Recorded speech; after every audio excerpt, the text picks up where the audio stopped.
북한의 연이은 미사일 도발로 한반도의 안보 정세가 한치 앞을 내다볼 수 없을 정도로 급박하게 돌아가고 있습니다.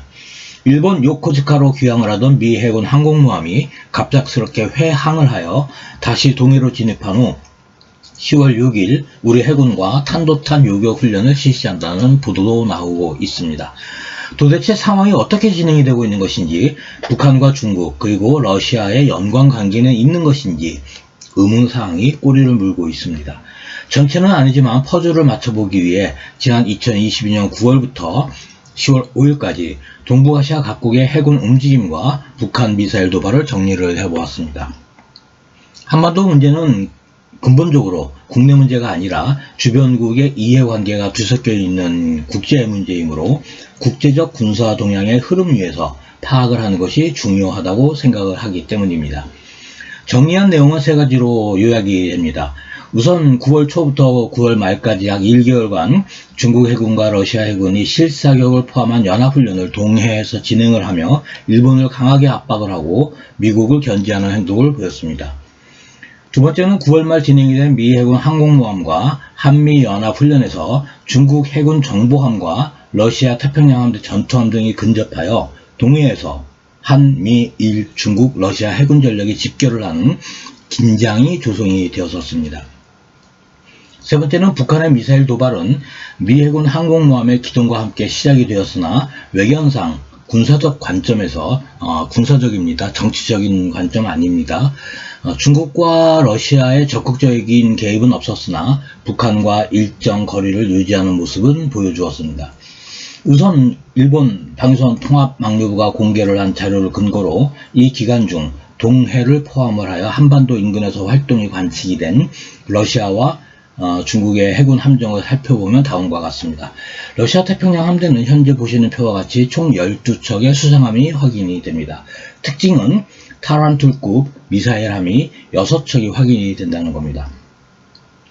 두 번째, 중국 해군은 현재 보시는 표와 같습니다. 북해 함대를 근간으로 총 11척이 확인이 됩니다. 이 표를 통해서 한반도와 동해가 중국 해군 북해 함대의 작전 구역임을 명확하게 알 수 있겠습니다. 중국과 러시아의 연합 해상 전력은 동해에서 실사격을 실시를 했는데, 그 후에 일본 홋카이도와 러시아 사할린 사이의 소야 해협을 통과하여 서태평양으로 진출을 한 뒤 항모 레이건이 한반도를 출동한 상황에서 일본 열도를 한 바퀴 돌면서 일본을 강하게 압박을 했습니다. 이후 대한해협을 통과한 뒤 한미연합해상훈련 시점에 맞추어 다시 동해로 재진입을 했습니다. 이에 대응을 한 한미일 연합전력은 현재 보시는 표와 같습니다. 특징은 한미일이 총 5척의 구축함을, 이지스급 구축함을 동원을 했다는 겁니다. 공개 전력의 비율을 보면 중국, 러시아가 23척, 한미일이 10척입니다. 다음은 북한의 미사일 도발 현황입니다. 9월 25일부터 10월 6일까지 12일간 총 6차례를 도발을 했습니다. 따라서 평균 이틀에 한 번씩 미사일을 동해로 발사를 한 겁니다. 자세한 내용은 이미 언론을 통해서 접하셨으리라고 보고, 이 상황을 보면 외견상으로는 북한의 미사일 도발과 중국, 러시아 해군의 동해 기동에는 깊은 연관성은 없어 보입니다. 그러나 중국이 정부선을 보내서 10월 3일까지 미 해군 항공모함을 추적 감시를 했고, 항공모함의 위치를 실시간으로 파악할 수 없는 북한이 항공모함의 기동에 맞추어 정확한 시점에 미사일 도발을 했다는 점에서 중국이 북한의 항모의 위치 정보를 제공했을 개연성이 굉장히 높다고 합니다. 한편 항모 도널드 레이건이 한반도로 회항을 한 동선이 선박 추적 프로그램인 베슬 파인더에서 일시 포착이 되었습니다. 이에 따르면 레이건은 2022년 10월 4일 17시 35분경 일본 홋카이도와 혼슈 사이에 있는 스가루 해협 동부 해상을 통과하는 것이 포착이 되었습니다. 레이건은 서쪽 방향으로 약 18에서 20노트 속도로 스가루 해협을 통과를 했고, 이 동선에는 군수 지원함인 유콘함도 포착이 됩니다. 10월 4일 IBRBM의 발사가 한반도 안보정세의 변곡점이 되었습니다.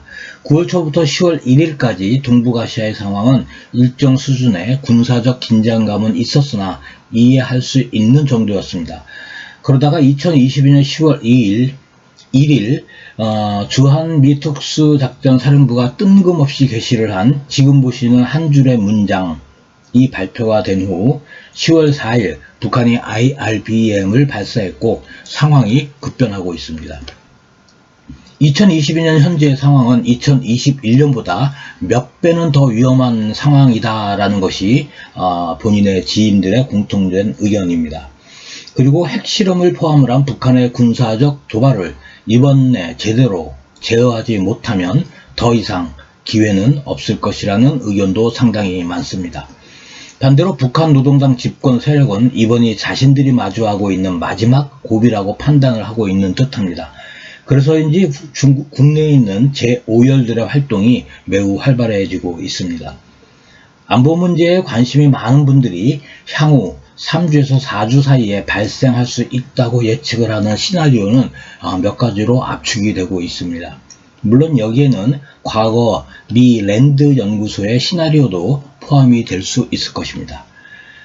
그러나 중국의 양해 결과와 유럽 상황에 따른 나토의 전략과 러시아의 행보 등 상수보다는 변수가 더 많아서 섣부르게 예단하기는 어렵습니다. 선명하고 분명하게 본인의 의견을 피력해서 속 시원하게 해드리고 싶으나 듣는 귀가 우국충정을 가지고 계시는 대한민국 국민만이 아니라 제5열들도 있다는 것을 이해해 주시면 감사하겠습니다. 그럼에도 불구하고 10월 말에서 11월 중순경 사이에 아주 커다란 변곡점이 또 하나 발생할 것이다 라고 예측하는 것은 크게 어렵지 않을 것 같습니다. 이번 편 여기까지 하겠습니다. 추가로 이한방송의 장호성님이 자신의 근황을 궁금해 하시는 일부 시청자님들에게 본인은 건강하게 잘 지내고 있다라는 소식을 전해달라는 부탁을 받았습니다. 감사합니다.